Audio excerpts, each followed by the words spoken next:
Good afternoon class and all my dear students. पिछली class में आपने किसी कैनल प्रोजेक्ट के लिए जो सर्वे होता है फर्स्ट जो वो चीज़ फर्स्ट जो पॉइंट होता है वो आपने पढ़ा। दो टाइप के इसमें आपने सर्वे पढ़े हैं, प्रारंभिक सर्वेक्षण और विस्तृत सर्वेक्षण। लास्ट में विस्तृत सर्वेक्षण होता है और इसी के विस्तृत सर्वेक्षण यानी डिटेल सर्वे के लास्ट में ही आपने पढ़ा कि जो बेस्ट अलाइनमेंट होता है, कुछ ट्रायल अलाइनमेंट लिए जाते हैं और इनमें से जो बेस्ट अलाइनमेंट होता है उसको हम अडॉप्ट कर लेते हैं। तो लेकिन अब आप कैसे डिसाइड करेंगे कि कौन सा अलाइनमेंट बेस्ट होगा, तो इसको जानने के लिए जो है हमें पढ़ना पड़ेगा सिलेक्शन ऑफ कैनल अलाइनमेंट। कौन सा अलाइनमेंट बेस्ट होगा, तो इसको पढ़ने के लिए हम पढ़ेंगे सिलेक्शन ऑफ कैनल अलाइनमेंट। देखिए, इस सिलेक्शन ऑफ कैनल अलाइनमेंट हमने कल आपको बता दिया था, लेकिन इसमें कुछ पॉइंट्स रह गए थे, तो इसको हम फिर से हल्का सा रिपीट कर देते हैं और फिर आगे बढ़ते हैं। इसमें डियर कुछ पॉइंट्स हैं। इसमें फर्स्ट पॉइंट इसमें आपका आता है वो है अधिक वंशागत क्षेत्र। तो डियर जो आपके कैनल का अलाइनमेंट होना चाहिए वो ऐसा होना चाहिए कि उसकी कमांड एरिया, उसके कमांड में मैक्सिमम एरिया कवर हो जाए, ज़्यादा से ज़्यादा क्षेत्र आने चाहिए उसके कमांड एरिया में। ज़्यादा से ज़्यादा क्षेत्र उसके अंदर में आने चाहिए, उसके अंतर्गत आने चाहिए, उसकी पहुंच में आने चाहिए। सेकंड पॉइंट इसमें आपका है डियर प्रवाह सिंचाई, फ्लो इरिगेशन। तो फ्लो इरिगेशन में डियर आपको करना क्या है कि जो हमारा अलाइनमेंट होना चाहिए वो ज़्यादातर वो जहाँ तक संभव हो सके वो हमारा वाटरशेड लाइन या रिज लाइन पे होना चाहिए, और जिससे नहर के दोनों तरफ जो है प्रवाह सिंचाई पॉसिबल हो सके ड्यू टू फ्लो, गुरुत्व प्रवाह, ड्यू टू ग्रेविटी, गुरुत्व प्रवाह के कारण, और ज़्यादा से ज़्यादा क्षेत्रों की सिंचाई संभव हो सके।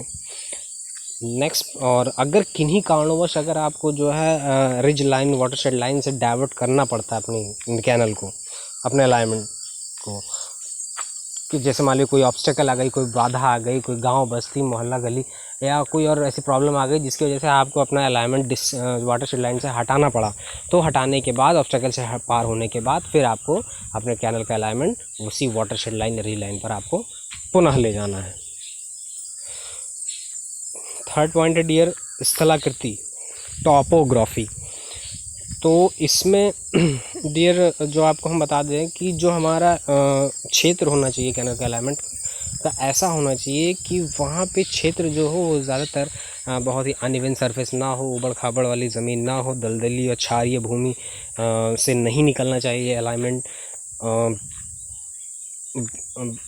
जलग्रस्त एरिया ना हो, बहुत ही वाटर लॉक्ड एरिया ना हो। ठीक है, तो इन सब चीज़ों से आपको बच के निकलना है डियर।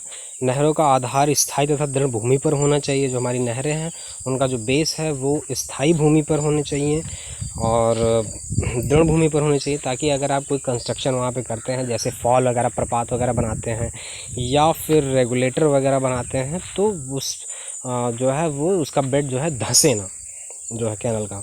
नेक्स्ट डियर आपका है इसमें जो है वो परिच्छेद, सेक्शन। तो डियर आपको बता दें कि जो इसका कैनल का परिच्छेद होता है, जो सेक्शन होता है, वो ऐसा होना चाहिए कि जो है वो मैक्सिमम डिस्चार्ज गिवन हो, मोस्ट इकोनॉमिकल हो और जो है ज़्यादा कटिंग फिलिंग ना करनी पड़े। तो इसके लिए आपको हम डियर बता दें कि जो ट्रेपेजॉइडल सेक्शन होता है वो लिया जाता है, उसको बेस्ट माना जाता है, वो मोस्ट इकोनॉमिकल हो जाता है और मैक्सिमम डिस्चार्ज गिवन हो जाता है और कंफर्टेबल माना जाता है। और नेक्स्ट है डियर इसमें आपका लेंथ, लंबाई। आपको बता दें हमारा जो कैनल होता है, कैनल का अलाइनमेंट जो आपको इस तरह से लेना है कि नहर की लंबाई जो है मिनिमम हो, शॉर्टेस्ट हो, स्मॉलेस्ट हो। जितनी नहर की लंबाई कम होगी उस पर कॉस्ट कम आएगी, लॉसेस कम होंगे due to transpiration, evaporation, seepage और अदर कॉजेज़ जो लॉसेस हैं। तो लॉसेस, वाटर लॉसेस कम होंगे डियर, कॉस्ट कम आएगी और जो है इस तरह से हमारा काम मोस्ट इकोनॉमिकल भी रहेगा और बेनिफिशियल भी रहेगा और हम कंफर्टेबल भी फील करेंगे। नेक्स्ट पॉइंट डियर इसमें आपका आता है वो है कर्व यानी वक्र। तो डियर इसमें आपको ध्यान देना है, जो हमारा कैनल अलाइनमेंट होगा वो आपका इस तरह से होना चाहिए कि जो है जो आपको टर्न लेना पड़ रहा है, अगर कहीं आपको घुमाव लेना पड़ रहा है, मुड़ना पड़ रहा है हमारे कैनल के अलाइनमेंट को, तो वहाँ वो जो कर्व होना चाहिए वो बहुत शार्प टर्न नहीं होना चाहिए, वो मोड़ शार्प नहीं होना चाहिए। आपको धीरे धीरे जो है अपने पथ से मुड़ना है, डाइवर्ट होना है जो है, और ये तभी पॉसिबल हो पाएगा जब हमारे कर्व की रेडियस ज़्यादा होगी। और उसमें होता क्या है डियर, आपको बता दें कि जो इन साइड में होता है नहर के इन साइड में जो है सिल्टिंग हो जाती है और बाहरी किनारों पर कटिंग होने लगती है। क्योंकि होता क्या है कि पानी तो डियर स्ट्रेट फ्लो करता है, सीधे पथ पर चलता है। तो होता क्या है कि वो जब आप मोड़ लेते हैं तो हमारा पथ मुड़ता है, पानी का पथ तो मुड़ता नहीं है। तो वो जो स्ट्रेट जाता है वो धीरे धीरे जाके उसका पानी जो फोर्स लगाने लगता है उस पर बाहरी किनारों पे, तो बाहरी किनारों पे कटिंग होने लगती है और इन साइड में सिल्टिंग होने लगती है। वहाँ पे मिट्टी जमा होने लगती है, बालू जमा होने, सैंड के पार्टिकल या सैंड जो भी वहाँ पे है मिट्टी वहाँ की, वो कलेक्ट होने लगती है। तो सिल्टिंग और कटिंग की प्रॉब्लम वहाँ पे क्रिएट हो सकती है। तो इन सब चीज़ों से डियर आपको बचना है। नेक्स्ट है आपका पारगामी नाले, क्रॉस ड्रेनेज। तो डियर आपको बता दें कि नहर का अलाइनमेंट ऐसा होना चाहिए कि जो क्रॉस ड्रेनेज है, मतलब क्रॉस ड्रेनेज आपको बता दें कि जो जैसे वाटर स्ट्रीम, एक दो वाटर स्ट्रीम कहीं से क्रॉस करती है तो वहाँ पे क्रॉस ड्रेनेज वर्क किए जाते हैं, वहाँ पे स्ट्रक्चर बनाए जाते हैं, कंस्ट्रक्शन किया जाता है क्रॉस ड्रेनेज का, कि इस वाटर स्ट्रीम को पास कराया जाए, इस वाटर स्ट्रीम को पास कराया जाए। तो ऐसा नहीं, ये आपको करना अलाइनमेंट होता है डियर, ऐसा होना चाहिए कि मिनिमम हो ये सब काम, वहाँ पर ज़्यादा क्रॉस ड्रेनेज ना पड़े, ज़्यादा वाटर स्ट्रीम को क्रॉस आपको ना करना पड़े। तो इनसे भी आपको बचना है, इकोनॉमिकल भी होगा ये हमारे लिए। नेक्स्ट डियर इसमें जो हमारा है विवाद रहित भूमि, कोई उसमें विवाद नहीं होना चाहिए डियर। जो जिस पथ पे, जिस एरिया में आपकी कैनल बन रही है, कैनल प्रोजेक्ट जहाँ पे आपका चल रहा है जितने एरिया में, वह एरिया आपकी विवाद रहित होनी चाहिए, उसका मामला न्यायालय में विचाराधीन नहीं होना चाहिए डियर। कोई औद्योगिक स्थानों से, खादानों से, कब्रिस्तानों से, सीवेज निपटान क्षेत्रों से या अन्य किसी जो है किसी की उससे जो है नहीं होना चाहिए, प्रॉपर्टी से गुजरना नहीं चाहिए किसी दूसरे की प्रॉपर्टी से जो है, ताकि वो जो है विवाद ना हो सके। तो इन सब चीज़ों से आपको डियर बचना है, विवादों से तो आपको हमेशा ही बचते रहना है। नेक्स्ट पॉइंट डियर इसमें आपका आता है, जो आता है वो आपको बता दें,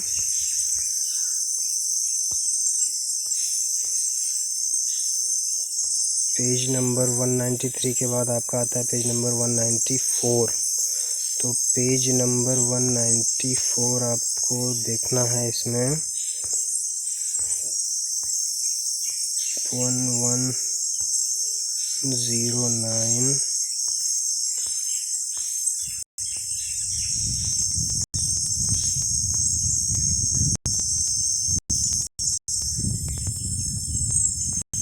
ये डियर आ गया, पेज नंबर 194 आ गया डियर।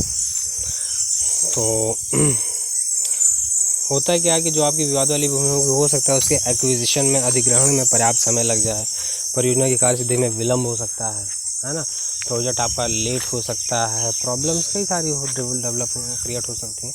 तो इन सब चीज़ों से आपको डियर बचना है। नेक्स्ट पॉइंट जो इसमें आपका आता है डियर, वो है निर्माण सामग्री, वो है आपका निर्माण सामग्री, कंस्ट्रक्शन मटेरियल। तो डियर आपको करना क्या है कि जो आस्तरीकृत नहरों के संरक्षण में यह ध्यान रखना चाहिए कि इसके निर्माण के लिए आवश्यक मटेरियल उसी क्षेत्र में तथा आसानी से उपलब्ध हो। तो यहाँ पर डियर आपको ये भी ध्यान रखना है कि जो मटेरियल आपके कैनल के कंस्ट्रक्शन में लग रहे हैं वो लोकल मटेरियल हो, वहाँ पे आसानी से अवेलेबल हो, स्थानीय सामग्री जो है से बनाई जाए।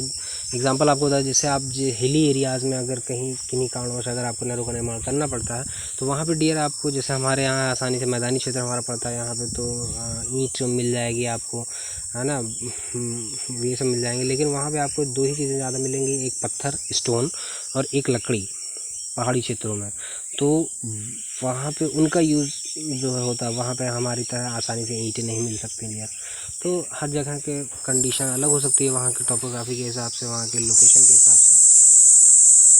तो इसको सबको भी आपको ये सब था डियर जो आपको ध्यान देना है किसी कैनल के अलाइनमेंट में। कैनल प्रोजेक्ट के लिए करना क्या है, सर्वे में आपने जान लिया, और सर्वे में उसके बाद अलाइनमेंट आपको कैसे ड्रॉप करना है, ये सब चीज़ें आपने जान ली डियर। कैनल के टाइप्स आपने पढ़ लिए। तो ये सब चीज़ें थी डियर। कैनल के बाद ये इसमें एक चीज़ आता है हेडवर्क्स, स्टोरेज हेडवर्क्स और डाइवर्जन हेडवर्क, जो आपके डियर क्या नाम है सिलेबस में है। तो आपको उसको पढ़ना है, जो है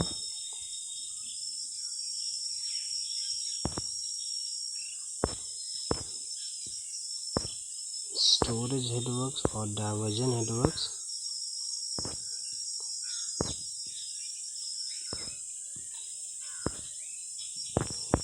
तो 4th यूनिट जो आपकी फ्लो इरिगेशन चल रही है, इसमें आपको कैनल के बारे में पता चल गया, कैनल सिस्टम के बारे में पता चल गया, कैनल के टाइप्स क्या होते हैं ये पता चल गया। अब इसी क्रम में आपका आता है इसमें स्टोरेज हेडवर्क और डाइवर्जन हेडवर्क। तो ये भी आपको डियर पढ़ना ही है। तो आइए इस पर भी बात कर लेते हैं डियर। देखिए, आप कैनल का कंस्ट्रक्शन क्यों करते हैं? कैनल का कंस्ट्रक्शन आप इसलिए करते हैं क्योंकि हमें खेतों तक पानी पहुंचाना है। वो भी कैनल तब उस कंडीशन में यूज़ होता है जब पानी ड्यू टू ग्रेविटी फ्लो हो सके, और जो हमारा वाटर सोर्स है वो ऊपर स्थित हो, जहाँ पे आपको पानी पहुंचाना है वो उसका जो लेवल हो उस क्षेत्र का, वो एरिया आपका जो है नीचे स्थित हो, तभी पानी ड्यू टू ग्रेविटी फ्लो करके वहाँ पहुँचाया जा सकता है। इन केस अगर आप ये सोचें कि कैनल का इस्तेमाल हम जो है उस केस में करेंगे जब हमारा वाटर सोर्स का लेवल नीचे हो और जहाँ पे आपको पानी पहुँचाना है वो ऊपर हो, तो इस केस में डियर कैनल का इस्तेमाल नहीं होता है। तो आइए डियर आपको बताते हैं स्टोरेज वर्क्स। होता क्या है डियर कि पानी को कलेक्ट करने के लिए, इकट्ठा करने के लिए जो है स्टोरेज किया जाता है, और स्टोरेज करने के लिए जो कंस्ट्रक्शन किया जाता है वो आपके स्टोरेज वर्क्स में आते हैं। इसी में आपके स्टोरेज हेडवर्क्स आएंगे। स्टोरेज में क्या क्या चीज़ें होती हैं ये आप जानेंगे। देखिए, इसमें बेसिकली डियर आपका इसमें दो चीज़ें आती हैं, रिजर्वायर जिसे आप तालाब के नाम से जानते हैं, जलाशय, एंड डैम्स।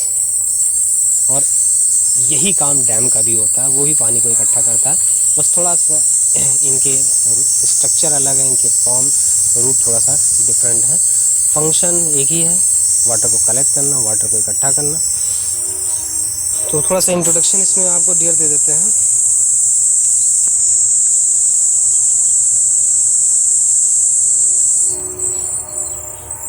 भौगोलिक तथा जलवायु की भिन्नता के कारण इस देश में या तो बाढ़ आती है या फिर सूखा पड़ता है। डिफरेंट जलवायु है यहाँ पे। विभिन्न जलवायु में भिन्नता के कारण डियर, भौगोलिक और जलवायु की भिन्नता के कारण इस देश में या तो बाढ़ आती है या तो फिर सूखा पड़ता है। कहीं पे बहुत ज़्यादा पानी बरसता है तो कहीं पे पानी ही नहीं रहता। फसलों को समय पर पानी उपलब्ध होने की कोई गारंटी नहीं होती है। वही बात आपको शुरू से मैं कहता आ रहा हूँ कि फसलों को टाइम पर पानी मिलने की कोई गारंटी होती नहीं है नेचुरली। इस पूरी तरह से हम रेनफॉल पर डिपेंड हो नहीं सकते, इसलिए सिंचाई कार्य के लिए पानी इकट्ठा करने की आवश्यकता पड़ती है। तो क्योंकि हम डियर पूरी तरह से फुल्ली हम नेचर पर डिपेंड नहीं रह सकते हैं, हम जो है क्या नाम है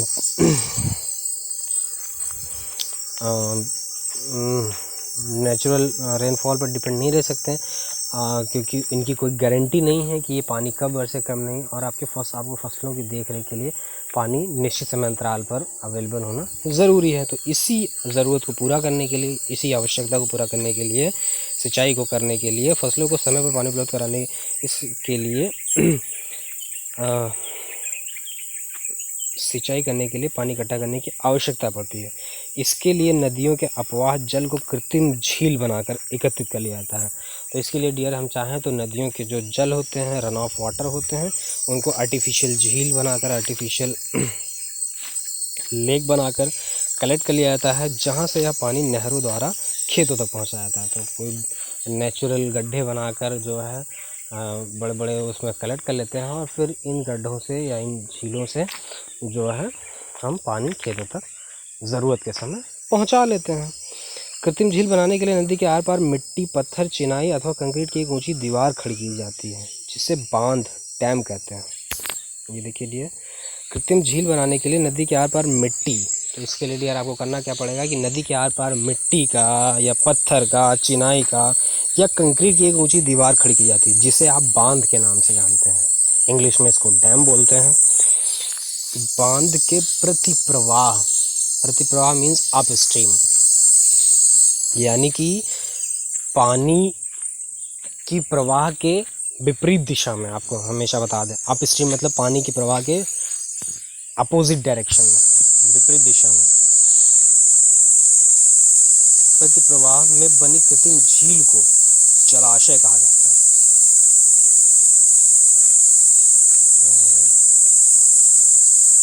जहाँ पे डियर पानी कलेक्ट होता है और पानी जहाँ से दूसरी तरफ बहता है तो वो उधर ही बहेगा जिधर स्लोप होगा। तो बहने के विपरीत दिशा में, यानी जहाँ पानी कलेक्ट हुआ है डियर, वो वहाँ ये जो कलेक्शन हो जाता है, जो एक झील टाइप की बन जाती है, उसी को डैम कहते हैं। यहाँ पे आप सॉरी उसी को आप रिजर्वायर बोलेंगे। और ये जो नदियों के आर पार जो स्ट्रक्चर, जो एक दीवार खड़ी की जाती है, उसको डैम बोलते हैं। तो इस तरह से ये डियर आपके रिजर्वायर वर्क्स के दो मेन पार्ट हैं, number 1 reservoir and number 2 dam. या आप इनका सीरियल चेंज कर सकते हैं, डैम रिजर्वायर कर सकते हैं, रिजर्वायर डैम कर लीजिए, जो भी आपको बेटर लगे। भारतवर्ष में विशेष रूप से उत्तर भारत में वर्षा अधिकतर मानसून के 4 महीनों में ही होती है। हमारा जो भारतवर्ष है, इसमें विशेष रूप से जो उत्तर भारत में वर्षा होती है डियर, अधिकतर वो मानसून के 4 महीने में होती है। ये आपका जून, जुलाई, अगस्त, सितंबर का महीना होता है जनरली। इस समय नदियों में पर्याप्त पानी उपलब्ध रहता है, जबकि वर्षा के शेष महीनों में पानी बहुत कम हो जाता है। जबकि वर्ष के शेष महीनों में पानी की मात्रा कम हो जाएगी, अथवा कुछ नदियाँ बिल्कुल सूख हो जाती हैं। डियर, जो सीजनल रिवर्स होती हैं, जो मौसमी नदियाँ होती हैं, वो सूख जाएंगी, बरसात के बाद सूख जाती हैं। अतः ऐसी नदियों पर बांध बनाकर वर्षा काल में अतिरिक्त पानी की जलाशयों में भर लिया जाता है। तो इसमें डियर करते क्या है कि जो एडिशनल वाटर होता है, यहाँ पर बांध बना लिया जाता है और उस पानी को जलाशयों में भर लिया जाता है, जिसे वर्ष भर आवश्यकता अनुसार स्लूइस गेट द्वारा बांध से निकालकर सिंचाई तथा अन्य कार्यों में प्रयोग किया जाता है। तो इसी डियर फिर कलेक्ट करने के बाद बांध से निकालकर सिंचाई तथा अन्य कार्यों में हम अपनी आवश्यकता अनुसार यूज़ करते हैं, प्रयोग करते हैं। यहाँ पे आप डियर एक फिगर देख सकते हैं चित्र 5.1 में, जो है आपको ये दिख रहा है डैम है, और एक फिगर आप देख रहे हैं यहाँ पे डैम बना दिया गया है, और डैम बना दिया गया है, देखिए पानी जो है कलेक्शन हो गया, वाटर का कलेक्शन हो गया है, एक रिजर्वायर बन गया है। ये देखिए नीचे जो टेढ़ी मेढ़ी लाइन है वो ग्राउंड लेवल का सिंबल है डियर। तो नीचे और ऊपर देखिए ये पानी का सिंबल बना दिया गया। HFL मतलब हाईएस्ट फ्लड लेवल, उच्चतम बाढ़ तल, मतलब पानी मैक्सिमम इतना ऊपर जा सकता है। तो वो लाइन आपको दिख रही है यहाँ पे। तो ये इस तरह से आपको इस स्टोरेज वर्क का एक फिगर आपको यहाँ पे दिखाने की कोशिश की गई है, और कोशिश में सफलता भी हासिल की गई है। तो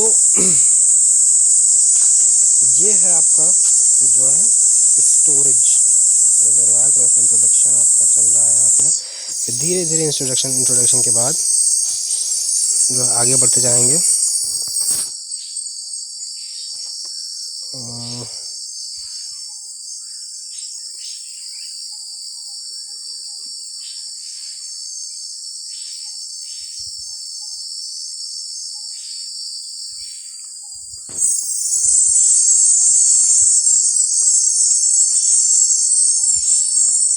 डैम के बारे में डियर आपको बताना है।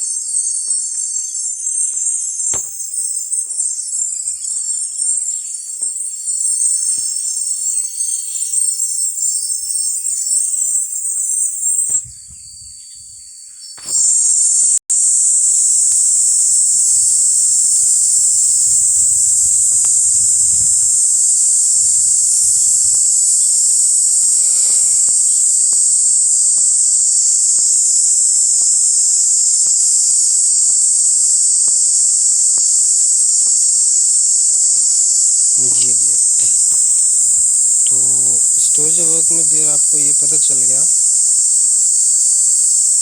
और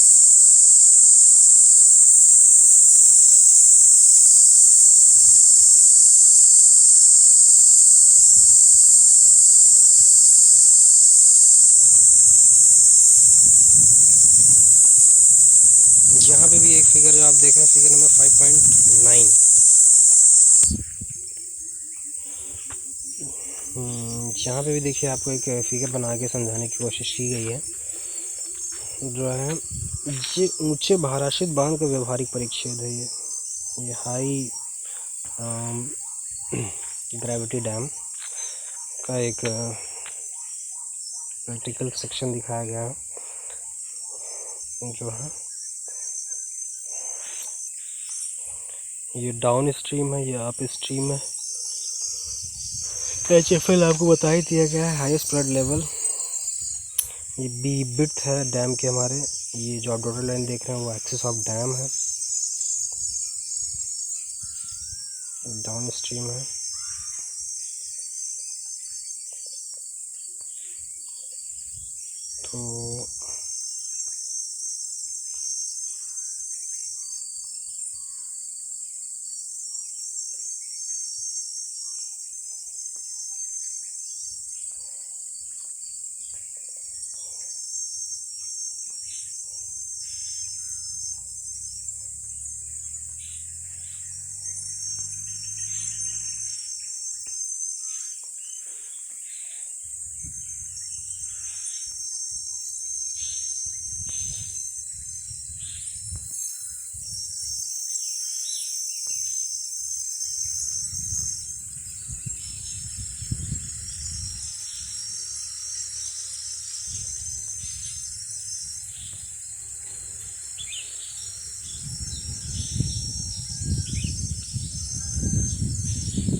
तो डियर दो इस तरह से आपने पढ़ा है। स्टोरेज बॉक्स में आपके दो मेन चीज़ें आती हैं। दो पार्ट में आपको ये मिल रहा है, एक रिजर्वायर के फॉर्म में और दूसरा डैम के फॉर्म में। रिजर्वायर क्या करता है, पानी को कलेक्ट करता है और जो है कलेक्शन करता है और उसको रोकने का काम जो है हमारा डैम करता है। तो हाँ, ये डैम के बारे में बात कर लेते हैं डियर।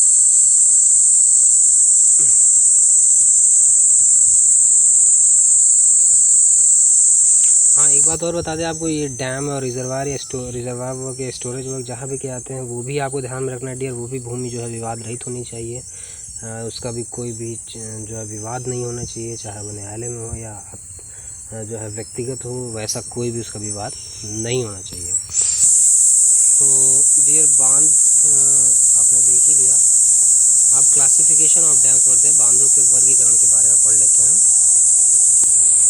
जो है कुछ इसके डियर बेसिस हैं क्लासिफिकेशन ऑफ डैम्स के, उनको बांटने का, एक वर्गीकरण का करने का कुछ आधार यहाँ पर लिए गए हैं।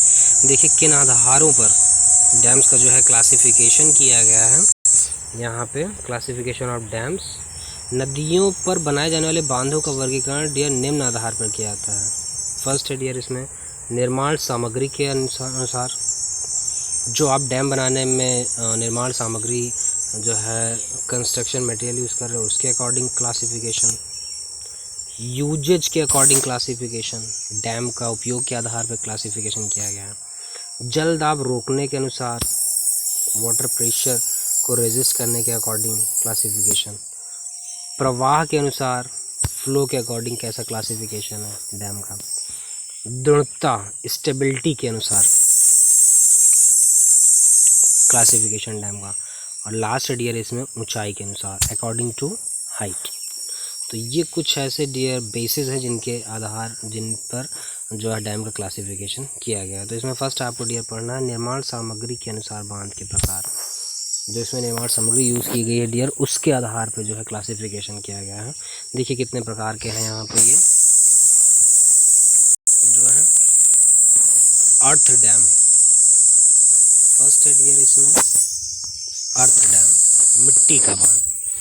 तो जो पहला डैम इसमें आप पढ़ेंगे वो आपको मिट्टी के बांध की बात बताई जा रही है। अर्थ डैम, मिट्टी का बांध, ये आपको पढ़ना है डियर।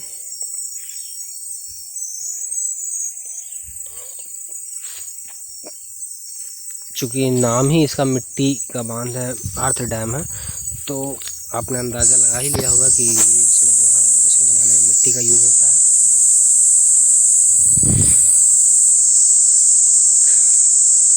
तो कम गहरे जलाशयों, देखिए इसमें कितने प्रकार के हैं मटेरियल के अकॉर्डिंग, जो है यहाँ पे 7 प्रकार के डैम हैं मटेरियल यूजेस के अकॉर्डिंग। तो मिट्टी का dam earth dam, rockfill dam पत्थर भराई का डैम, थर्ड एरिया इसमें rock and earth fill dam, मिट्टी और पत्थर दोनों का जो है combined fill up dam. Next area इसमें मैशनरी डैम, चिनाई का डैम। फिफ्थ है इसमें डियर कंक्रीट डैम। सिक्स है इसमें डियर टिम्बर का डैम। और सेवन्थ है इसमें स्टील का डैम।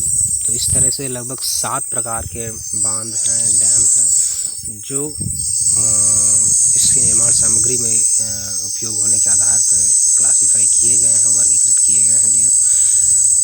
तो पहला आपको पढ़ना है मिट्टी का डैम, अर्थ का डैम। कम गहरे जलाशयों के लिए सामान्यतः जो कम गहरे होते हैं, हाइट में कम होते हैं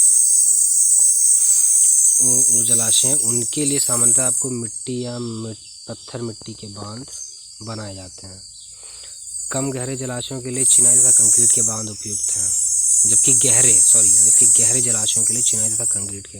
वहीं अगर आपके डैम की गहराई ज़्यादा है, जलाशय की गहराई ज़्यादा है, तो वहाँ पे आपको जो है मैसनरी या कंक्रीट डैम आपको इस्तेमाल कर सकते हैं आप। और अगर वहीं गहराई कम है, डेप्थ कम है, एरिया कम है, तो इन सब केसेस में हल्के टाइप के कम गहरे बांध में, कम क्षेत्र वाले बांधों में आप मिट्टी का या पत्थर मिट्टी के बांध को यूज़ कर सकते हैं। अत्यधिक ऊंचे बांधों के लिए कंक्रीट का प्रयोग अधिक लाभप्रद है। वहीं अगर आपके डैम की डियर हाइट ज़्यादा है तो जो है आप उसको यूज़ कर सकते हैं कंक्रीट का डैम यूज़ करना। टिम्बर तथा इस्पात के बांध जो है अस्थायी निर्माण कार्य के अंतर्गत अथवा नदी के प्रवाह को रोकने के लिए बनाए जाते हैं डियर। तो यहाँ आपको बता दे डियर कि जो लकड़ी के या जो स्टील के जो डैम बनाए जाते हैं वो अस्थायी निर्माण कार्य, टेम्परेरी कंस्ट्रक्शन वर्क के अंतर्गत अथवा नदी के प्रवाह को मोड़ने के लिए, नदी के फ्लो को डाइवर्ट करने के लिए डियर लकड़ी या स्टील के डैम बनाए जाते हैं। तो इनके बारे में डिटेल में आप आगे पढ़ेंगे डियर। सेकंड क्लासिफिकेशन है इसका, सेकंड बेसिक क्लासिफिकेशन किसका डियर, उपयोग के अनुसार, यूजेस अकॉर्डिंग टू यूजेस। तो यूजेस में आपके बेटा डियर 2 डैम आते हैं, जो है वो है फर्स्ट है इसमें स्टोरेज डैम, संचयन बांध हिंदी में इसे कहते हैं।